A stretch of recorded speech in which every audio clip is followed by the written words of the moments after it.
देश में एक ही चुनाव कराने को लेकर केंद्र सरकार ने बड़ा फैसला लिया है। केंद्र सरकार ने एक देश एक चुनाव को लेकर एक समिति का गठन किया है। पूर्व राष्ट्रपति रामनाथ कोविंद को इस समिति का अध्यक्ष बनाया गया है।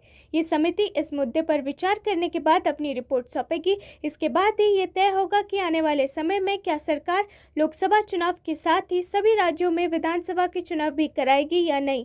बता दें कि एक देश एक चुनाव का मतलब ये है कि देश में होने वाले सारे चुनाव एक साथ ही करा लिए जाएं। देश के आज़ाद होने के कुछ समय बाद तक लोकसभा और विधानसभा के चुनाव एक साथ ही कराए जाते थे, लेकिन इस प्रथा को बाद में खत्म करके विधानसभा और लोकसभा चुनाव को अलग अलग से कराया जाने लगा।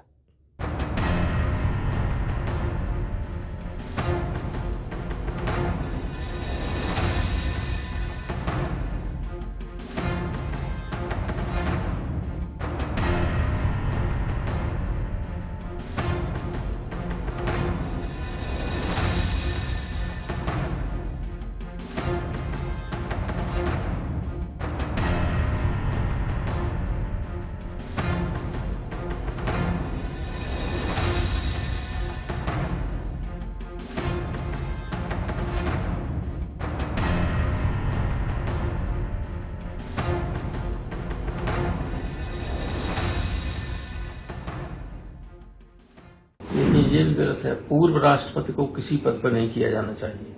परंपरा ये है, किसी को नहीं किया जाना। अगर किया है तो गलत किया है। नंबर तो वन नेशन वन इलेक्शन की बात पहले भी चली थी, तो इस पर भी बाकायदा डिस्कशन होना चाहिए। और डिस्कशन होने की कोई बात कोई निर्णय लेना चाहिए, लेकिन ये है कि गवर्नमेंट निर्णय ले चुकी है और केवल संसद का सेशन बुला के उस पर ठप्पा लगाने की बात कर रही, तो बात दूसरी।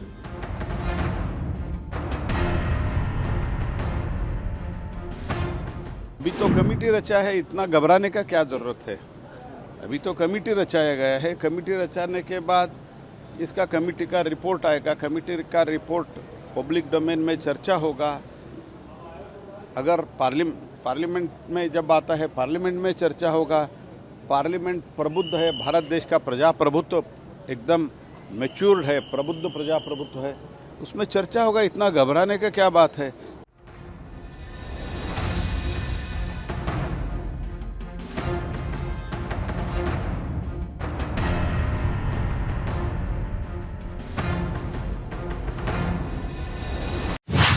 उत्तर प्रदेश के मुख्यमंत्री योगी आदित्यनाथ ने वन नेशन वन इलेक्शन पर केंद्र की समिति पर बोलते हुए कहा कि ये एक सराहनीय प्रयास है और उन्होंने इसके लिए प्रधानमंत्री मोदी के प्रति आभार व्यक्त किया।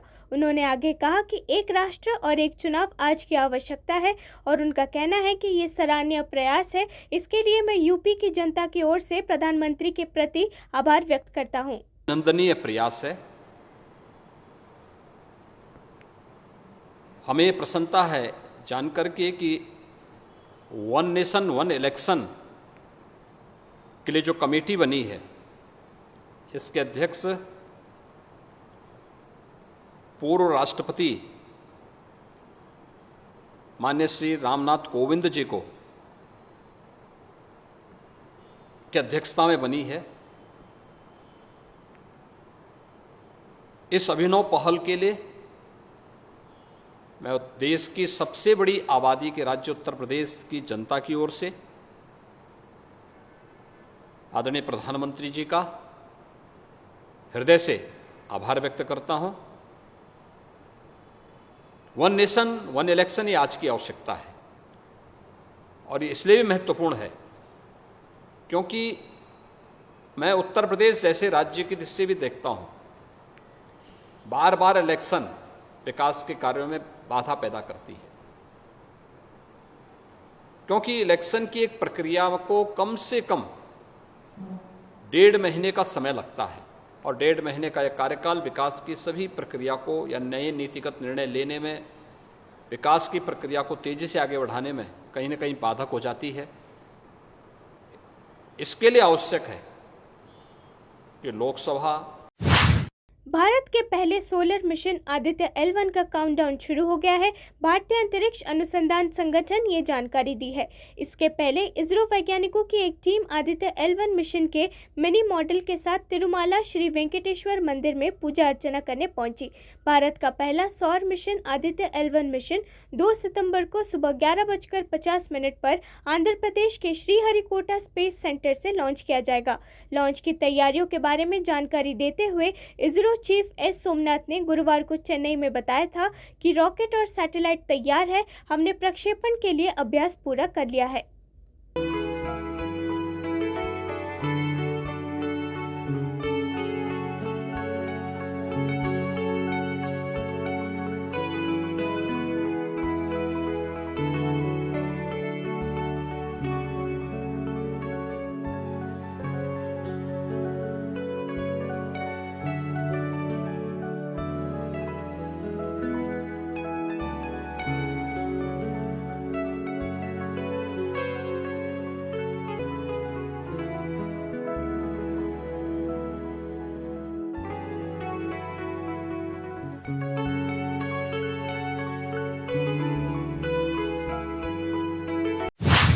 भारत के पूर्व राष्ट्रपति रामनाथ कोविंद के नेतृत्व में एक राष्ट्र एक चुनाव पर एक पैनल बनाने के केंद्र के फैसले पर प्रतिक्रिया व्यक्त करते हुए समाजवादी पार्टी के नेता रामगोपाल यादव ने कहा कि कोविंद को किसी भी पद पर नियुक्त नहीं किया जाना चाहिए। पोस्ट और सबसे पहले एक देश एक चुनाव पर चर्चा होनी चाहिए। वन नेशन वन इलेक्शन समिति के अध्यक्ष के रूप में पूर्व राष्ट्रपति रामनाथ कोविंद की नियुक्ति पर यादव ने कहा, परंपरागत रूप से पूर्व राष्ट्रपति को किसी भी पद पर नियुक्त नहीं किया जाना चाहिए। अगर सरकार ने ऐसे किया है तो ये गलत है। आ सकती हैं और खबरें ये भी आ रही हैं कि रामनाथ कोविंद को वन नेशन वन इलेक्शंस की कमेटी का चेयरमैन भी बना दिया गया है और हो सकता है कि देश में एक चुनाव हो। देखिए, ये भी गलत है। पूर्व राष्ट्रपति को किसी पद पर नहीं किया जाना चाहिए। परंपरा ये है, किसी भी नहीं किया जाना। अगर किया है तो गलत किया है। Number 2, one nation one election की बात पहले भी चली थी, तो इस पर भी बाकायदा डिस्कशन होना चाहिए और डिस्कशन होने की कोई बात कोई निर्णय लेना चाहिए। लेकिन ये है कि गवर्नमेंट निर्णय ले चुकी है और केवल संसद का सेशन बुला के उस पर ठप्पा लगाने की बात कर रही, तो बात दूसरी ये है कि सब स्टेट वाइज कमेटी बन जाएंगी जो अपना सीट शेयरिंग करेंगे। सीट शेयरिंग सबसे इम्पोर्टेंट चीज है और एक नेशनल कोऑर्डिनेशन कमेटी होगी और कुछ।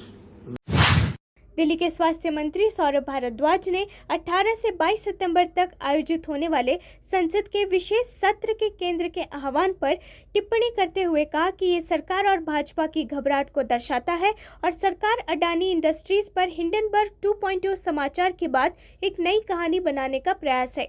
उन्होंने कहा कि संसद के इस विशेष सत्र का उद्देश्य हिंडनबर्ग 2.0 समाचार के दावों को कम करना है। ये केवल केंद्र सरकार और भाजपा की घबराहट है। अखबारों और टीवी पर यह खबर जल्दबाजी में नया नैरेटिव गढ़ने के लिए दी जाती है।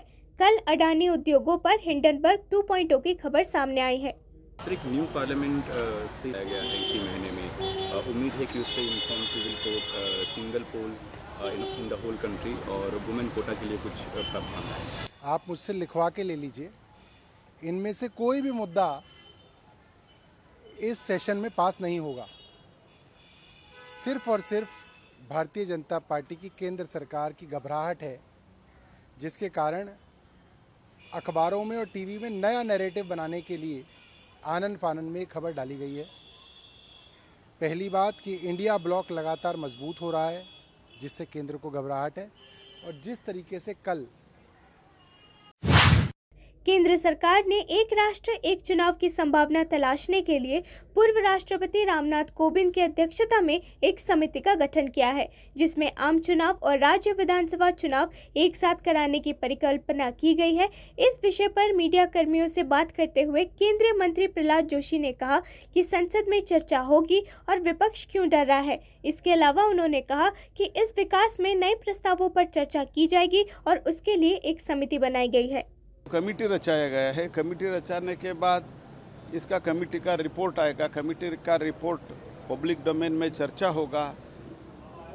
अगर पार्लियामेंट में जब आता है, पार्लियामेंट में चर्चा होगा, पार्लियामेंट प्रबुद्ध है, भारत देश का प्रजाप्रभुत्व एकदम मैच्योर्ड है, प्रबुद्ध प्रजाप्रभुत्व है, उसमें चर्चा होगा। इतना घबराने का क्या बात है?